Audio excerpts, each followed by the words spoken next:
Hintayin natin yung press con ng PCO. Ito ang reaksyon ni dating Cavite 4th District Rep Kiko Barzaga kasunod ng engkwentro sa NLEX Bocaue Toll Plaza sa Bulacan na kinasangkutan ng mga pulis at isang grupong pinaniniwala ang sangkot sa serye ng robbery holdup. Sa kanyang Facebook post, sinabi ni Barzaga, "May barian sa NLEX kanina, kasalanan ba ni ulit ni Duterte yan? Hintayin natin yung press con ng PCO." Ang pahayag ay tila patama sa umano'y madalas na pagsisi ng ilang kritiko at opisyal sa kampo ni dating Pangulong Rodrigo Duterte sa iba't ibang isyong pambansa.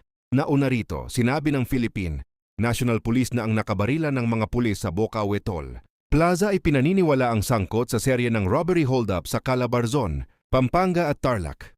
Ayon kay PRO3 Regional Director Brig. General Jess Mendez, 2 araw na minanmana ng mga autoridad ang grupo bago isinagawa ang operasyon. Sa paunang ulat, 3 suspek ang nasugatan at 1 ang naaresto.